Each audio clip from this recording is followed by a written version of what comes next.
A local police officer made headlines across the world after she cut off a prisoner's sewn-on hair weave. Warren police fired her, but now they've been forced by an arbitrator to hire her back. 7 investigator Heather Catala joins us now with a closer look at why there are some questions about that decision. Heather? Well, after Officer Bernadette Nager got fired, she wanted her job back and an arbitrator granted her wish. But several things in the arbitrator's decision just don't add up. Her own boss called this video of Officer Bernadette Nager disturbing and offensive. Take a look as the Warren police officer straps a young Detroit mother into a restraint chair and cuts off her hair weave. She's a very horrible person. Sharda Gregory told us last year when this all came to light that she believed she'd been drugged the night she was arrested. The 22-year-old also said Officer Nager left her with bald spots from the forced removal of the hair weave. This kind of behavior is not tolerated at the Warren Police Department. Warren Police Commissioner Jerry Green fired Officer Nager in late 2013. But Bernadette Nager wanted her job back, so her police union appealed her termination through something called binding arbitration. Instead of fighting it out in court for employment matters, an arbitrator can listen to both sides and make a decision. In the case of Gregory's cut-off hair weave, arbitrator Nora Lynch issued this 26-page opinion ordering Warren to not only give Nager her job back, but to give her more than $86,000 in back pay, funded by the taxpayers. My heart pretty much sank. Paul Miskevich is Sharda Gregory's lawyer. I don't know what video she was watching because in the arbitrator's opinion, she puts down that somewhere in the video, my client appeared to be combative with Officer Nager.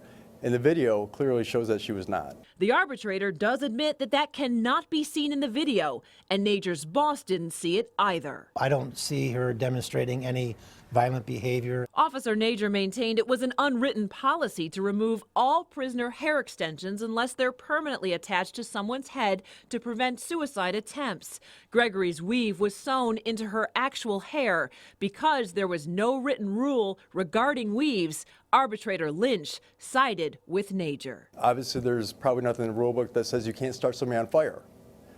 But if you light a defendant on fire and you say, well, there's nothing in the rule book that prevents me from doing so, I can't be fired for that, that's just ludicrous. Lynch also says Nager can be seen on the video carefully, calmly, and deliberately cutting out the weave. There's nothing careful about the removal of the weave. The arbitrator also suggests Warren's top brass only went after Nager because they feared adverse consequences from the media. But that's not true. How do I know that? Because I'm the one who filed our Freedom of Information Act request to get that jail video. And at that point, Officer Nager had already been placed on leave, and she had already had her hearing to determine whether she would be fired. Lynch accuses the Warren police of leaking this video to me. Clearly, that's also not true, since we got the video after sending a formal public records request. The city made the determination they did because they looked at the exact same video that you and I looked at.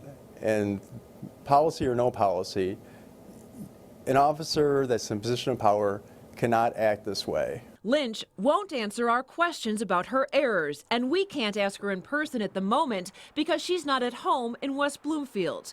Our sources tell us she asked the city of Warren to mail her $9,600 fee for the arbitration to her $540,000 condo in St. Petersburg, Florida, leaving the taxpayers in Warren to pay for Officer Nager's year off of work.